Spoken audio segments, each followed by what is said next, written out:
start with the topic DNA replication. In previous class we have already dealt with the two steps, that is initiation and elongation. In today class we are start from termination. Third step is termination. So in DNA replication there are three steps.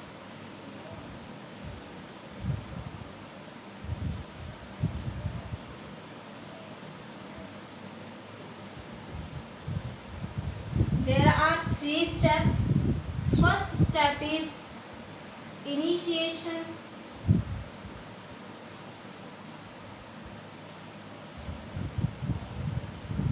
Second is elongation. And third step is termination.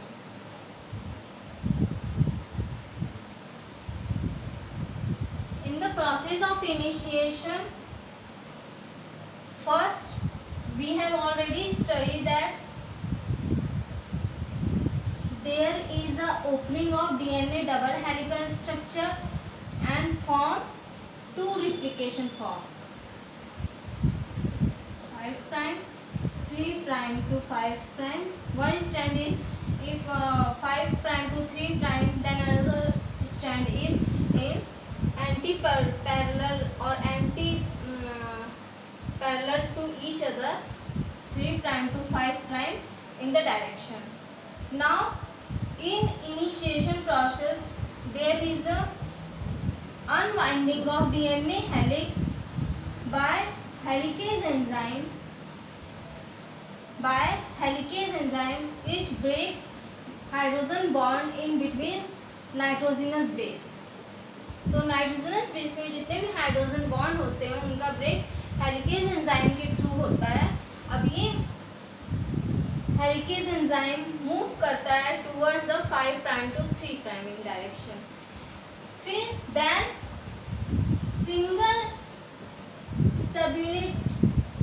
single strand binding subunit are bind to the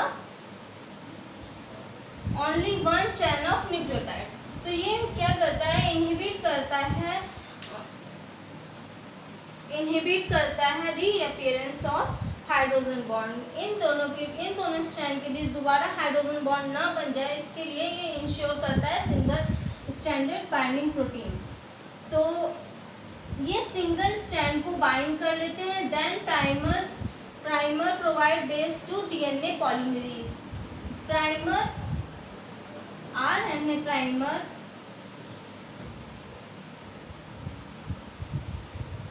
DNA polymerase को एक base provide करता है जिसके through DNA polymerase third nucleotide का further according to the template strand nucleotides को add करता है. अब डीएनए पॉलीमरेज सिंथेसाइज करता है न्यू डीएनए स्ट्रैंड को in the 5 prime to 3 prime direction. 5 prime to 3 prime in direction.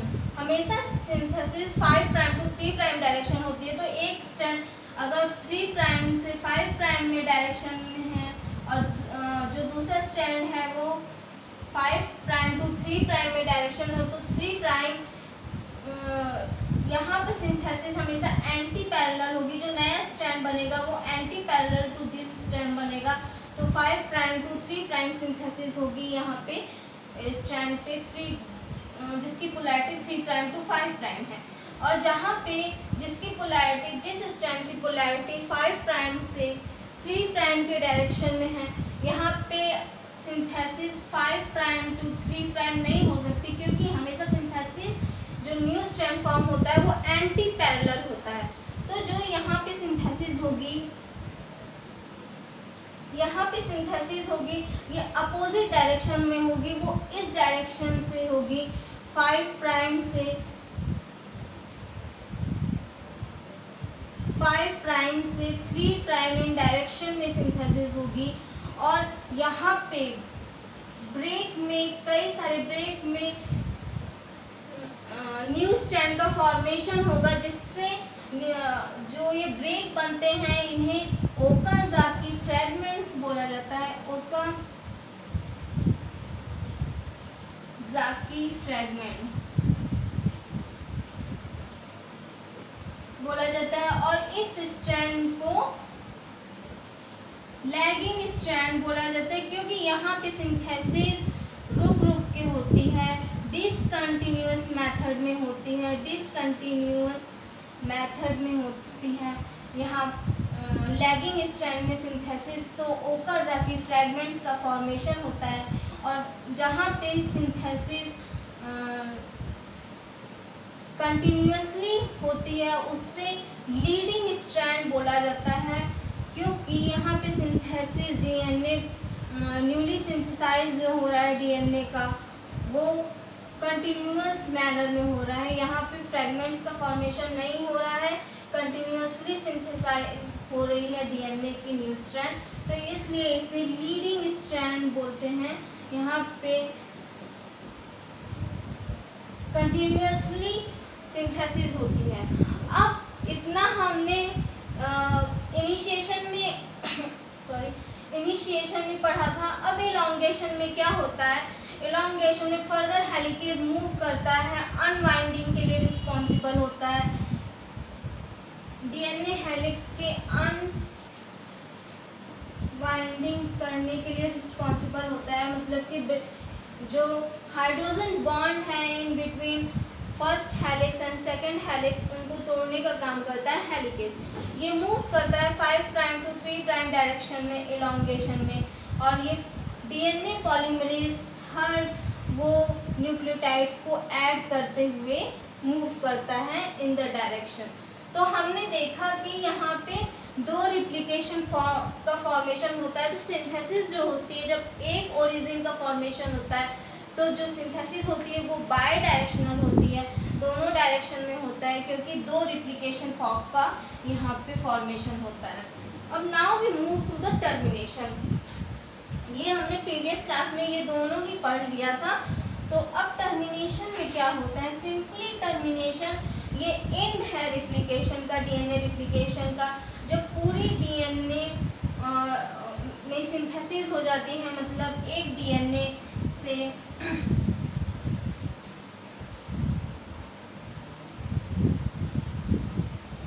एक डीएनए मॉलिक्यूल से यहाँ पे सिंथेसिस होके दो, एक यहाँ पे न्यू स्ट्रैंड फॉर्मेशन होता है, एक यहाँ पे न्यू स्ट्रैंड फॉर्मेशन होता है, तो दो स्ट्रैंड बन जाती है डीएनए की। एक डीएनए स्ट्रैंड से दो डीएनए स्ट्रैंड का फॉर्मेशन होता है यहाँ पे। जब सिंथेसिस हो जाती है, कंप्लीट हो जाता है, तो अब बारी आती है कि इन एंजाइम्स के रिमूवल की। तो इन एंजाइम के रिमूवल के लिए क्या होता है? आरएनए प्राइमर को रिमूव किया जाता है और डीएनए पॉलीमरेज को भी हटा दिया जाता है, क्योंकि ये पूरे डीएनए की सिंथेसिस हो चुकी है और हेलिकेज को फर्दर रिमूव कर दिया जाता है। इन सभी को हटा दिया जाता है, आरएनए प्राइमर को और हेलिकेज को, in the process of termination. तो हम देखेंगे कि क्या होता है टर्मिनेशन में।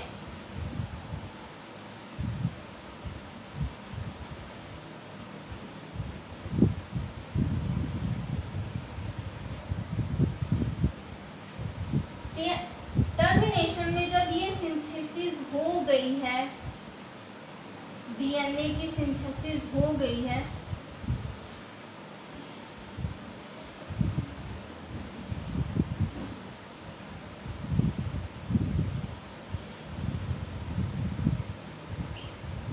तो हमने देखा था एक पे कंटिन्यूअस सिंथेसिस हो रही थी, एक पे डिसकंटिन्यूअस डीएनए पॉलीन्यूक्लियोटाइड चेन की सिंथेसिस हो रही थी। जहाँ पे डिसकंटिन्यूअस पॉलीन्यूक्लियोटाइड की सिंथेसिस हो रही थी, वहाँ पे कई सारे आरएनए प्राइमर जुड़े होते हैं, कई सारे आरएनए प्राइमर और डीएनए पॉलीमरेज जुड़े होते हैं। इन सभी पॉलीमरेज डीएनए पॉलीमरेज 3 को रिमूव किया जाता है, और जितने भी निक्स का फॉर्मेशन होता है, मतलब कि गैप का फॉर्मेशन होता है। मैंने स्ट्रक्चर में बताया था कि सिंथेसिस कैसे होती है। यहाँ पे राइबोज शुगर है, शुगर है, बेस है CH2OH और 5th प्राइम कार्बन पे। फॉस्फेट यहाँ पे ग्रुप है। जब ये एक न्यूक्लियोटाइड का स्ट्रक्चर है, जब दूसरा न्यूक्लियोटाइड आएगा तो कहाँ बाइंड होगा, ये 1 2 3 प्राइम एंड पे बाइंड होगा।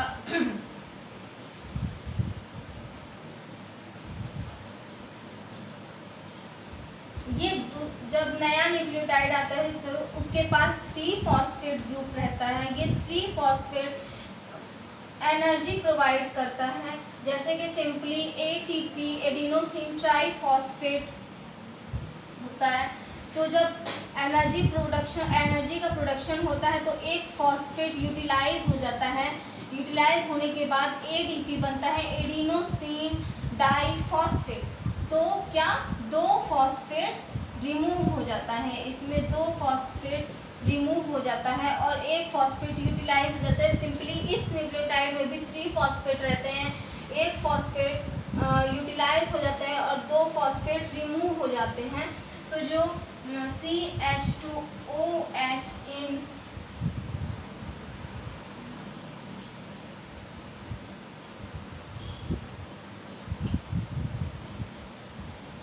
बेस 5 प्राइम का जो फॉस्फेट है, यहाँ पे 3 प्राइम पर हाइड्रोक्सिल ग्रुप है जिसके पास लोन पेयर है। ये फॉस्फेट हम जानते हैं कि ऑक्सीजन से जुड़ा हुआ रहता है, यहाँ पे ऑक्सीजन से जुड़ा रहता है। ऑक्सीजन हाईली नेगेटिव एलिमेंट है। हाईली नेगेटिव एलिमेंट से घिरे रहने के बाद यहाँ पे पार्शियल पॉजिटिव चार्ज शो होता है। Partial positive charge lone pair, oxygen के लोन पेयर को अट्रैक्ट करता है और यहाँ पे बॉन्ड का फॉर्मेशन हो जाता है। तो इस तरीके से यहाँ पे बॉन्ड का फॉर्मेशन होता है और ये फॉस्फेट दोनों रिमूव हो जाता है। ये एनर्जी दे के, क्योंकि बॉन्ड फॉर्मेशन में एनर्जी की रिक्वायरमेंट होती है, ये एनर्जी दे के ये 2 फॉस्फेट निकल जाते हैं और यहाँ पे ऑक्सीजन और फॉस्फेट के बीच बॉन्ड बन जाता है। अब ये बॉन्ड जब बना तो कहाँ से बना, 5 प्राइम पे जो फॉस्फेट ग्रुप था उसके और 3 प्राइम के हाइड्रोक्सिल ग्रुप में ये बॉन्ड का फॉर्मेशन होता है। तो इसलिए बोला जाता है कि जो DNA की सिंथेसिस होती है वो हमेशा 5 प्राइम से 3 प्राइम के डायरेक्शन में होती है। तो अब न्यूक्लियोटाइड में क्या हुआ कि जब दूसरा न्यूक्लियोटाइड बाइंड किया तो हाइड्रोक्सिल ग्रुप के लोन पेयर ने फॉस्फेट ग्रुप पे अटैक किया, जिससे बॉन्ड का फॉर्मेशन हुआ। अब क्या होता है, जब यहाँ पे न्यूक्लियोटाइड प्रेजेंट होगा और यहाँ पे जो न्यूक्लियोटाइड प्रेजेंट होगा, क्योंकि यहाँ पे प्राइमर को हमने रिमूव कर दिया, सिंपली यहाँ पे भी प्राइमर को रिमूव और DNA पॉलीमरेज को जब रिमूव कर दिया तो 3 प्राइम पोजीशन पे क्या बचा, हाइड्रोक्सिल ग्रुप और यहाँ पे 5 प्राइम रहेगा। यहाँ पे क्या हुआ, फॉस्फेट का ऑक्सीजन ग्रुप। अब इनके बीच बॉन्डिंग करानी है, क्योंकि यहाँ पे जो गैप बन गया इसे बोलते हैं निक,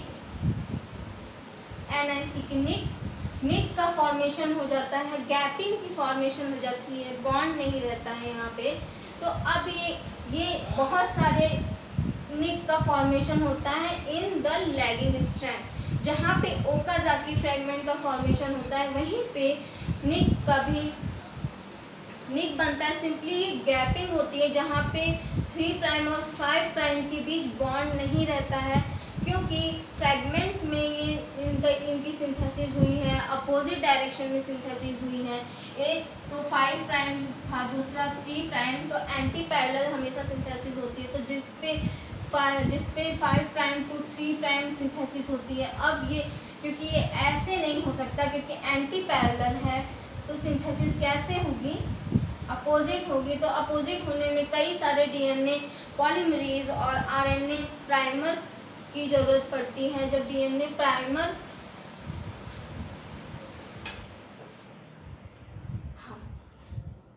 कई सारे आरएनए प्राइमर रिमूव किए जाते हैं और डीएनए पॉलीमरेज फर्दर रिमूव किए जाते हैं, तो क्या होता है, यहाँ पे निक का फॉर्मेशन होता है और निक के फॉर्मेशन के बाद यहाँ पे बॉन्ड एब्सेंट रहता है। निक सिंपली बॉन्ड एब्सेंट रहता है इन बिटवीन 3 प्राइम और 5 प्राइम फॉस्फेट के बीच। तो अब डीएनए लाइगेज आता है टर्मिनेशन में। डीएनए तो इतने से हम समझ गए कि ये प्रोसेस कैसे होती है, तो हम रिमूव कर दे रहे हैं।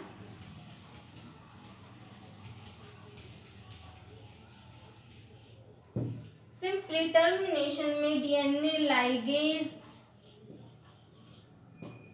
लाइगेज एंजाइम आता है। वो सिंपली क्या करता है, जो 5 प्राइम पे फॉस्फेट ग्रुप है और हाइड्रोक्सिल ग्रुप है, इनके बीच बॉन्ड का फॉर्मेशन कर देता है।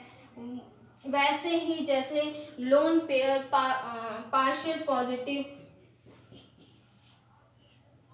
फॉस्फेट के पार्शियल पॉजिटिव चार्ज की तरफ अट्रैक्ट होता है हाइड्रोक्सिल का, लोन पेयर और बॉन्ड का फॉर्मेशन होता है। ये एक कैटलिस्ट की तरह वर्क करता है ओनली डीएनए लाइगेज। तो इसके थ्रू ये बॉन्ड का फॉर्मेशन यहाँ पे हो जाता है डीएनए लाइगेज। और जितने भी निक मिलते हैं इसे, ये डीएनए लाइगेज क्या करता है, डीएनए लाइगेज फिर इसे बॉन्ड बना देता है और ये भी कंटिन्यूअस चैन बन जाती है।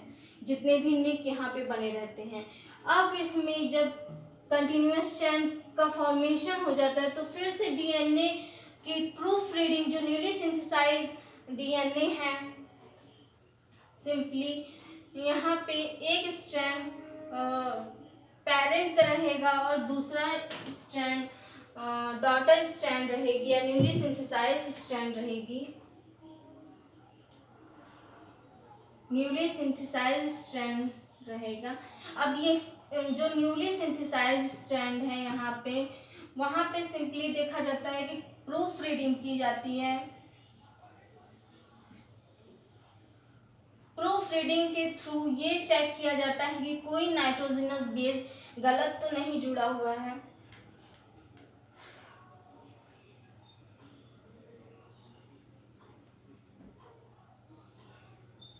कोई नाइट्रोजनस बेस गलत तो नहीं जुड़ा है। फॉर एग्जांपल, अगर एडिनिन यहाँ पे पेरेंट चैन पे है, तो जो नया चैन सिंथेसाइज होगा वहाँ पे थाइमीन होगा।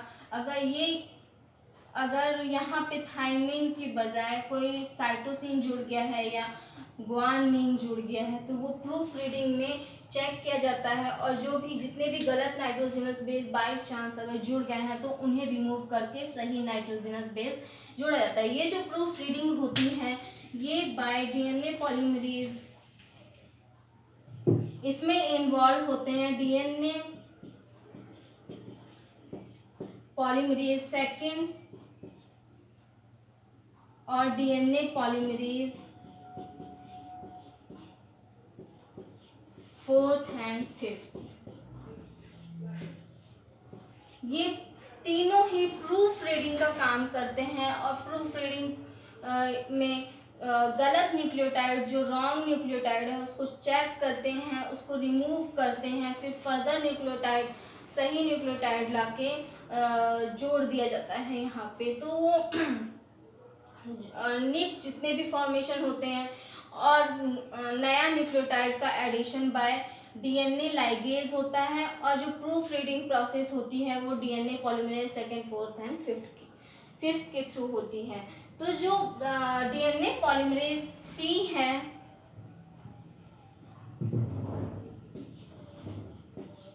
डीएनए पॉलीमरेज 3rd में 10 सब यूनिट इन्वॉल्व होते हैं, जिसमें अल्फा सब यूनिट भी प्रूफ रीडिंग का काम करता है।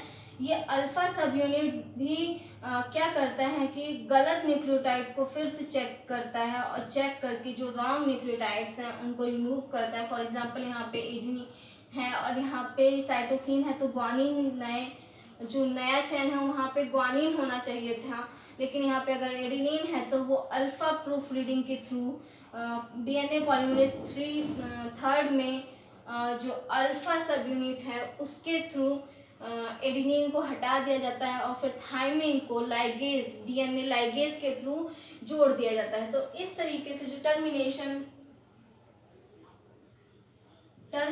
प्रोसेस है वो पूरा हो जाता है। तो और इन प्रोसेस में क्या होता है, इन द एंड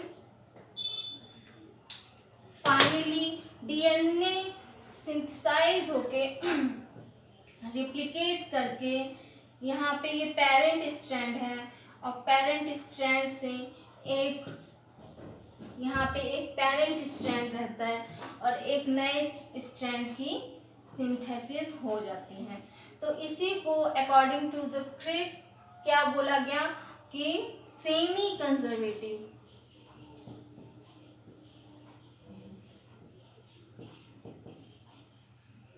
डीएनए की सिंथेसिस जो होती है सेमी कंजर्वेशन इसमें सेमी कंजर्वेशन होता है, मीन्स एक पेरेंट स्ट्रैंड रहता है और एक न्यूली सिंथेसाइज्ड स्ट्रैंड रहता है। फर्दर जब इसकी सिंथेसिस होगी इस डीएनए की, फॉर एग्जांपल इस जो पेरेंट डीएनए है उससे 2 डीएनए बन गए,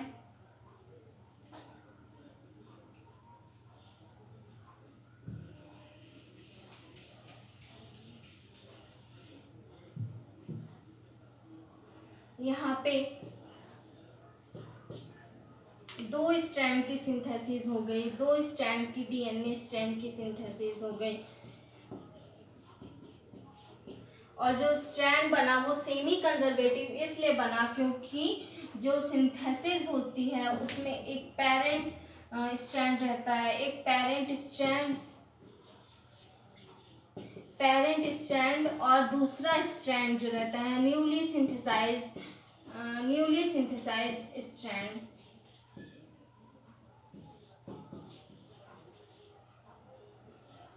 न्यूली सिंथेसाइज्ड स्ट्रैंड होता है।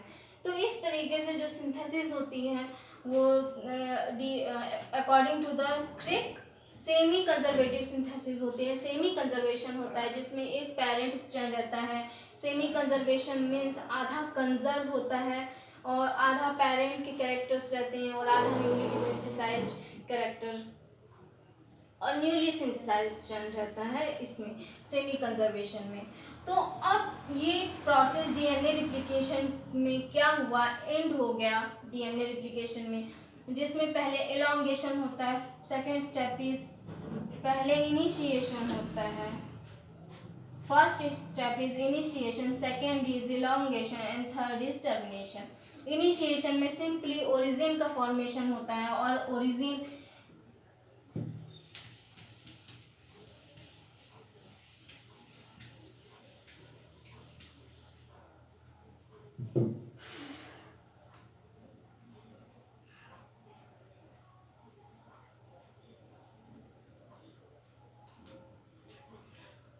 सिंपली पहले ओरिजिन का फॉर्मेशन होता है डीएनए के। ओरिजिन का फॉर्मेशन कैसे होता है, यहाँ पे रिपीटेटिंग सीक्वेंस होता है, for example adenine adenine adenine और थाइमिन थाइमिन थाइमिन। तो जहाँ पे 13 रिपीटेटिंग सीक्वेंस यहाँ पे होते हैं, रिपीटेटिंग सीक्वेंस होते हैं जिसमें एडेनिन और थाइमिन मोस्टली होते हैं क्योंकि एडेनिन और थाइमिन डबल हाइड्रोजन बॉन्ड का फॉर्मेशन करते हैं, वेरेस ग्वानिन और साइटोसिन ये ट्रिपल हाइड्रोजन बॉन्ड का फॉर्मेशन करते हैं। तो इसके कंपैरिजन में ग्वानिन और साइटोसिन के कंपैरिजन में एडेनिन और थाइमिन को ब्रेक करना बहुत ईजी होता है क्योंकि यहाँ पे 2 हाइड्रोजन बॉन्ड होते हैं, यहाँ पे 3 हाइड्रोजन बॉन्ड होते हैं। तो इसके कंपैरिजन में इसको ब्रेक करना इजी होता है। तो ऐसे सीक्वेंस को ढूंढा जाता है पूरे डीएनए चैन में और डीएनए में, जहाँ पे 13 सीक्वेंस क्या होंगे एडेनिन और थाइमिन के होंगे। तो इजली वहाँ पे हाइड्रोजन बॉन्ड को ब्रेक किया जाता है। जब ये सीक्वेंस एडेनिन और थाइमिन से के मिल जाते हैं तो वहाँ पे डीएनए हेलिकेज आता है और डीएनए हेलिकेज क्या करता है, वो हाइड्रोजन बॉन्ड को ब्रेक करता है, सिंपली अनबाइंडिंग करता है। अनबाइंडिंग में रिस्पॉन्सिबल होता है और 5 प्राइम टू 3 प्राइम के डायरेक्शन में 5 प्राइम टू 3 प्राइम के डायरेक्शन में आरएनए प्राइमर जुड़ता है, जो सिंपली बेस प्रोवाइड करता है डीएनए पॉलीमरेज थर्ड को। DNA polymerase third RNA primer पे बाइंड होके थ्रू क्या करता है कि नए न्यूक्लियोटाइड्स को जोड़ता है template according to the DNA template. DNA template में जितने भी नाइट्रोजनस बेस रहते हैं उनके अकॉर्डिंग वो नए न्यूक्लियोटाइड्स को ऐड करता है। फॉर एग्जांपल यहाँ एडेनिन है तो डीएनए पॉलीमरेज थाइमिन को यहाँ ऐड करने का काम करेगा। यहाँ पे साइटोसिन है तो यहाँ पे ग्वानिन, और फर्दर ग्वानिन है तो यहाँ पे साइटोसिन। इस तरीके से डीएनए की सिंथेसिस कंटिन्यूअस होती है इन 5 प्राइम टू 3 प्राइम डायरेक्शन। और अगर वो चैन स्ट्रैंड 3 प्राइम से 5 प्राइम के डायरेक्शन में है तो उस स्ट्रैंड पर 5 टू 3 प्राइम कंटिन्यूअस होगी, और जो स्ट्रैंड 5 टू 3 होगा वहाँ पे डिसकंटिन्यूअस सिंथेसिस होगी, मतलब कि ब्रेक में होगा और ओकाजाकी का फॉर्मेशन होगा। ओकाजाकी फ्रैगमेंट्स का फॉर्मेशन होगा ऑन द लैगिंग स्ट्रैंड। कहाँ पे? लैगिंग स्ट्रैंड में ओकाजाकी फ्रैगमेंट का फॉर्मेशन होगा। अब जिस स्ट्रैंड पे कंटिन्यूअस सिंथेसिस होगी उससे लीडिंग स्ट्रैंड बोला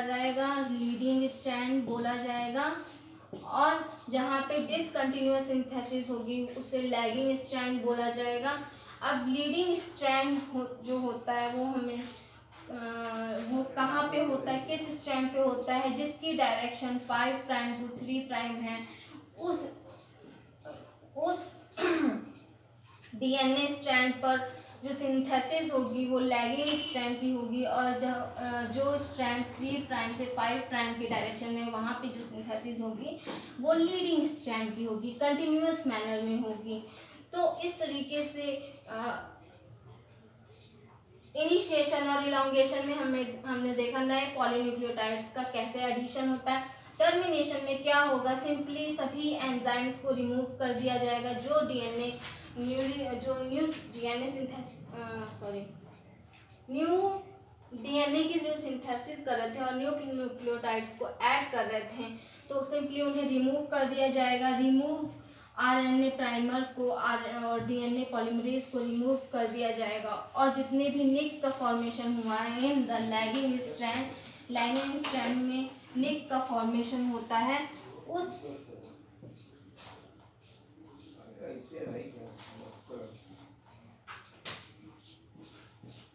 कई निक का फॉर्मेशन होता है इन 3 प्राइम हाइड्रोक्सिल ग्रुप और 5 प्राइम ओ फॉस्फेट ग्रुप में। अब क्या करता है डीएनए लाइगेज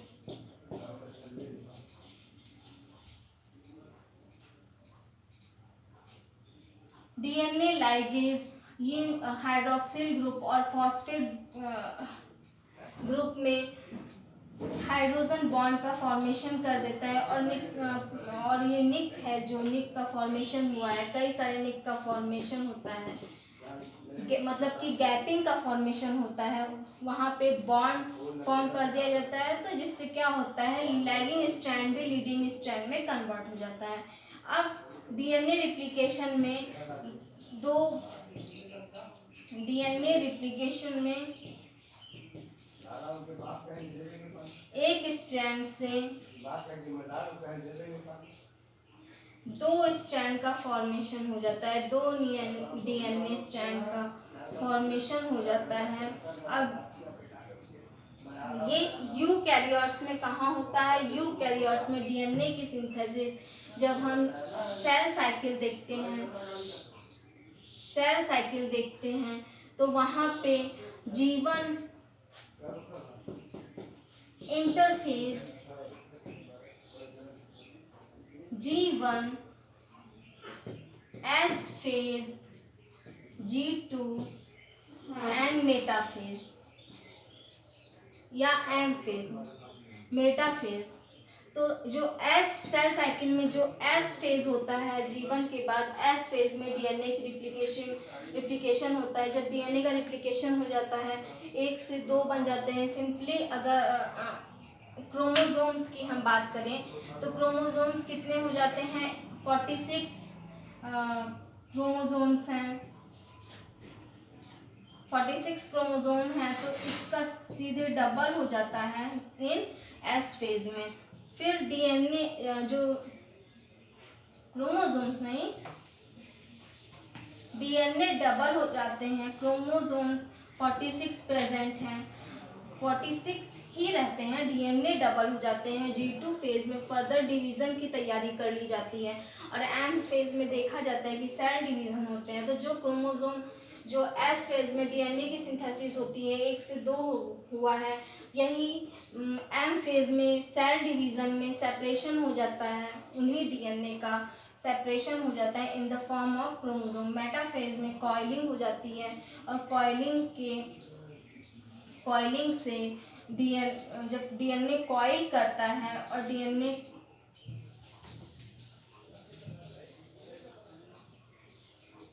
हमने देखा था न्यूक्लियोसोम पर कॉइल करता है। अब ये कॉइल और कंडेंस हो जाती है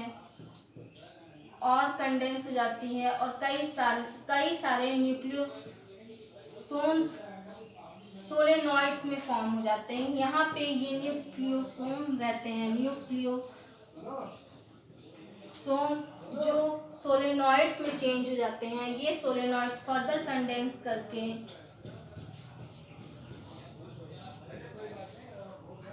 इन सोलेनॉइड्स में फर्दर कंडेंसिंग होती है और ये कंडेंस करके क्रोमेटिन फाइबर का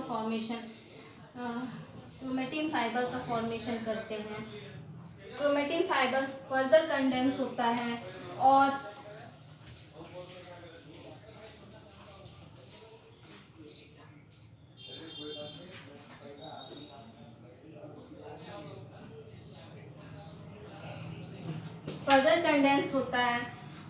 क्रोमेटिन फाइबर और क्रोमोसोम्स में चेंज हो जाता है। क्रोमोसोम्स जो एक हाईली कंडेंस फॉर्म है डीएनए का। तो इस तरीके से डीएनए की सिंथेसिस हुई, फिर फर्दर डीएनए की कॉइलिंग हुई। डीएनए की कॉइलिंग से क्रोमेटिन फाइबर बना, यहाँ पे फाइबर बना, फिर क्रोमेटिन फाइबर से वो हाईली कंडेंस होके